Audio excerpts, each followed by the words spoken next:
Paper 1 paper 2 அதில் யாரெல்லாம் தகுதியாக இருக்காங்களோ அவங்க எல்லாத்துக்குமே டிஆர்பி போர்டு நியமன தேர்வு வந்து நடத்தினாங்க. அப்படி பார்க்கும்போது இந்த 2025ல நியமன தேர்வை டிஆர்பி போர்டு வந்து கான்டக்ட் பண்ணுவாங்களா அப்படின்னு நிறைய பேர் கேட்டுட்டு இருக்கீங்க. Dead paper 1 paper 2 so paper 2க்கு இப்போ வந்து அறிவிப்பு வந்து கன்ஃபார்மாக இருக்கு. பேப்பர் 1ல நீங்கள் தகுதியாக இருக்கீங்க அப்படின்னா ப்ரீவியஸ் கொஸ்டின் வந்து நீங்கள் நல்லா பார்த்துக்கோங்க. அதை பார்க்கும்போது மட்டும்தான் உங்களுடைய பாடத்தில் எப்படிலாம் கொஸ்டின் கேட்டிருக்காங்க, உங்களுக்கு அந்த கொஸ்டினை பார்த்த உடனே வினாக்களுக்கு வந்து ஆன்சர் பண்ண தெரியுதா அப்படின்னு உங்களால ப்ரெடிக்ட் பண்ண முடியும். ஸோ நம்முடைய அகாடமி சார்பா பிடி அசிஸ்டன்ட் பட்டதாரி ஆசிரியருக்கு வந்து எல்லா படத்துக்குமே ஒவ்வொரு படத்துக்குமே வந்து சிலபஸை பேஸ் பண்ணி அப்டேட்டான மெட்டீரியல் டெஸ்ட் பேஜ் வந்து அவைலபிளாக இருக்கு.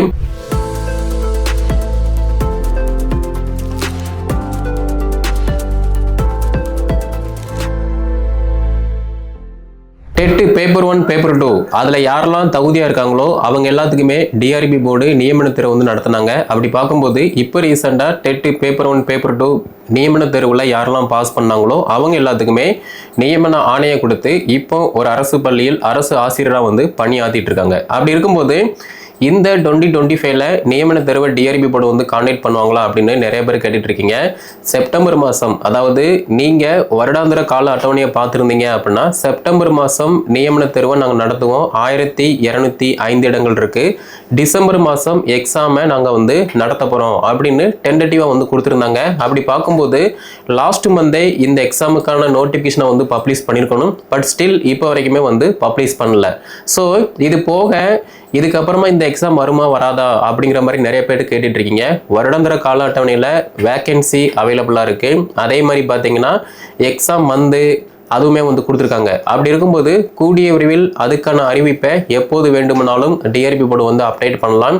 ஸோ நீங்கள் dead paper 1 paper 2 so paper 2க்கு இப்போ வந்து அறிவிப்பு வந்து கன்ஃபார்மாக இருக்குது. பேப்பர் 1ல நீங்கள் தகுதியாக இருக்கீங்க அப்படின்னா இதோட சேர்த்து அதுக்கான அறிவிப்பையுமே வந்து பப்ளிஷ் பண்ண பாசிபிள் இருக்கு. ஏன்னா ரெண்டையுமே வந்து தனித்தனியாக நடத்த வாய்ப்பு இல்லை. ஏன்னா செகண்டரி கிரெடிட் டீச்சர் எக்ஸாமாக இருக்கட்டும், பிடி அசிஸ்டன்ட் யூஜிடிஆர்பி இந்த ரெண்டையுமே சேர்த்து தான் பார்த்தீங்கன்னா லாஸ்ட் இயர் வந்து நடத்தினாங்க. அப்படி இருக்கும்போது நீங்கள் டெட் பேப்பர் 1 பேப்பர் 2 பாஸ் பண்ணி இருக்கீங்க அப்படின்னா தாராளமாக இப்போ கரண்ட் சிலபஸை ஃபோக்கஸ் பண்ணி நீங்கள் படிக்கும்போது எக்ஸாம் எப்போ வந்தாலுமே நீங்கள் தைரியமாக அதுக்கு அட்டெம்ப்ட் கொடுக்கலாம். ஓகே, ஸோ எக்ஸாம் பேட்டர்னை பொறுத்த மட்டும் உங்கள் எல்லாருக்குமே தெரியும். ஸோ ஃபஸ்ட்டு குவாலிஃபிகேஷன் அப்படின்னு பார்க்கும்போது நீங்கள் டெட் பேப்பர் 1ல பாஸ் பண்ணியிருக்கீங்க அப்படின்னா செகண்டரி கிரெடிட் டீச்சர் எக்ஸாம் இடைநிலை ஆசிரியர் நியமன தேர்வுக்கு வந்து போட்டி போடுற மாதிரி இருக்கும். அதே மாதிரி நீங்கள் டெட் பேப்பர் 2 பாஸ் பண்ணியிருக்கீங்க அப்படின்னா நியமன தேர்வு பட்டதாரி ஆசிரியருக்கு வந்து போட்டி போடுற மாதிரி இருக்கும். ஸோ எக்ஸாம் பேட்டர்னை பொறுத்த மட்டும் தமிழ் தகுதி தேர்வு, அதே மாதிரி முதன்மை தாள்.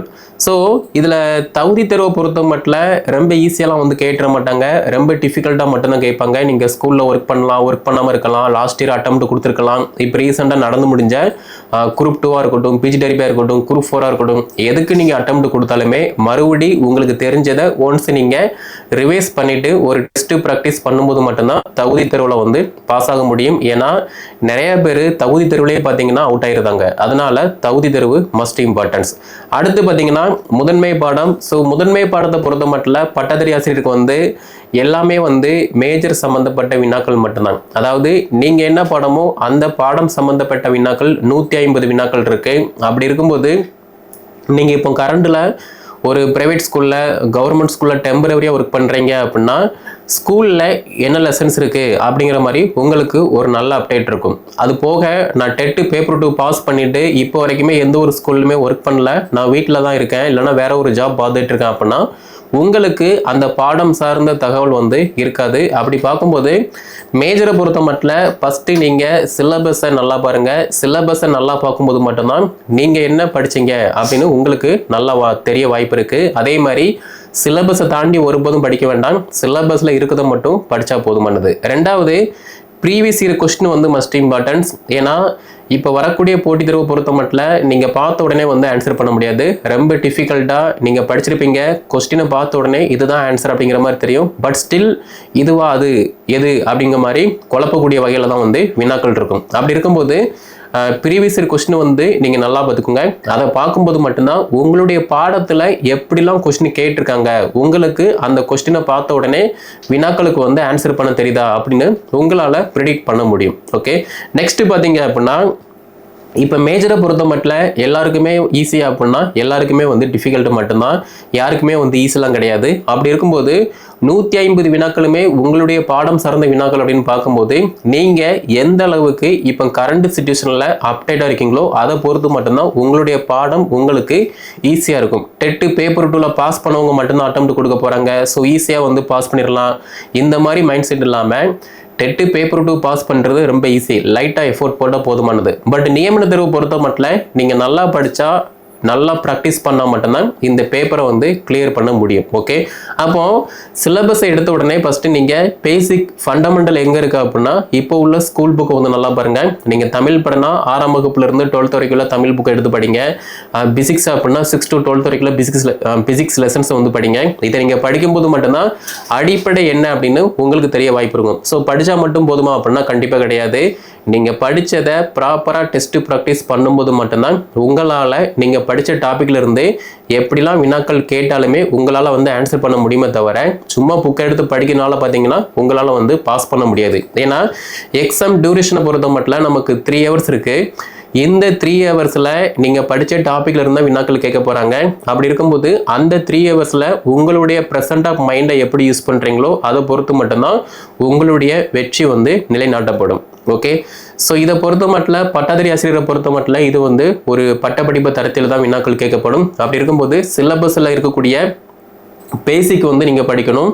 பேசிக்கை பொறுத்த மட்டும் ஸ்கூல் புக்கு படிங்க, 2வது டிகிரி லெவல் படிங்க, 3வது ரெஃபரன்ஸ். ஏன்னா டிகிரி லெவல் அப்படின்னு பார்க்கும்போது அதில் உள்ள டாபிக் சம்மந்தப்பட்ட டேட்டா எங்கேருந்து வேணால் எப்படி வேணால் வினாக்கள் கேட்கப்படும். அப்படி இருக்கும்போது நீங்கள் அதுக்கு தகுந்த மாதிரி படிங்க. நான் வந்து யூஜி டிஆர்பி எழுத போகிறேன், ஸோ நான் வந்து யூஜி புக்கை மட்டும்தான் படிப்பேன், இந்த மார்க்கெட்டில் கிடைக்கக்கூடிய புக்கை மட்டும்தான் படிப்பேன், அந்த மாதிரி மைண்ட் செட் இல்லாமல் யூஜி டிஆர்பி சிலபஸுக்கு தகுந்த மாதிரி அடிப்படையான பள்ளி பாட புத்தகங்கள், ஏன்னா நீங்கள் ஸ்கூலுக்கு தான் வேலைக்கு போக போகிறீங்க, ஸோ பள்ளி பாட புத்தகங்கள் சிலபஸில் என்ன டாபிக் இருக்கோ அதனை சார்ந்து பட்டப்படிப்பு தரத்தில் உள்ள தகவல்கள், அதே மாதிரி ரெஃபரன்ஸில் உள்ள மேற்கோள் நூல்கள், இது எல்லாத்தையுமே நீங்கள் படிக்கணும். படித்தா பத்தாது, நீங்கள் படித்ததை டெஸ்ட் ப்ராக்டிஸ் பண்ணும்போது சக்ஸஸ்ஃபுல்லாக உங்களால் வந்து பாஸ் பண்ண முடியும். எல்லாருமே வந்து போட்டித் தேர்வுக்கு வந்து அப்ளை பண்ணுவாங்க, அட்டெம்ப்ட் கொடுப்பாங்க. பட் யார் அப்பாயின்மெண்ட் ஆர்டர் வாங்குவாங்க அப்படின்னா யாரெல்லாம் அப்ளை பண்ணிவிட்டு படித்ததை ப்ராப்பராக டெஸ்ட் ப்ராக்டிஸ் பண்ணுறாங்களோ அவங்க மட்டும்தான் அப்பாயின்மெண்ட் ஆர்டர் வாங்கிட்டு இருக்காங்க. அப்படி பார்க்கும்போது நீங்களும் மேபி லாஸ்ட் இயரில் வந்து அட்டெம்ப்ட் கொடுத்துருப்பீங்க, கிடைக்காம இருந்திருக்கலாம். அப்படி இருக்கும்போது இந்த வருஷம் நீங்கள் பண்ணக்கூடிய தப்பை தூக்கி போட்டுட்டு சரி பண்ணிவிட்டு இந்த வருஷம் நீங்கள் கரெக்டாக படிக்கும்போதும் ஒரு டெஸ்ட் ப்ராக்டிஸ் பண்ணும்போதும் நீங்களும் ஒரு பட்டதாரி ஆசிரியராக பணியில் அமரலாம். ஸோ நம்முடைய அகாடமி சார்பாக பிடி அசிஸ்டண்ட் பட்டதாரி ஆசிரியருக்கு வந்து எல்லா படத்துக்குமே ஒவ்வொரு படத்துக்குமே வந்து சிலபஸை பேஸ் பண்ணி அப்டேட்டான மெட்டீரியல் டெஸ்ட் பேஜ் வந்து அவைலபிளாக இருக்குது. இது போக தமிழ் தகுதி தேர்வு வந்து எல்லாருக்குமே பொதுவானது, அதுவுமே வந்து கான்டாக்ட் பண்ணுறோம். கீழே டிஸ்கிரிப்ஷனில் வாட்ஸ்அப் நம்பர் கான்டாக்ட் நம்பர் இருக்குது, அதை கான்டாக்ட் பண்ணி என்ன டீட்டெயில் கேட்டு படிக்க ஸ்டார்ட் பண்ணுங்கள். இந்த வீடியோ தொகுப்பை டெட்டு பேப்பர் 1 பேப்பர் 2 பாஸ் பண்ணி இருக்கக்கூடிய டீச்சர்ஸ்க்கு வந்து ஷேர் பண்ணுங்கள், அவங்களும் வந்து படித்து பயன்படட்டும். மேலும் தகவல் பெற சப்ஸ்கிரைப் பண்ணுங்கள்.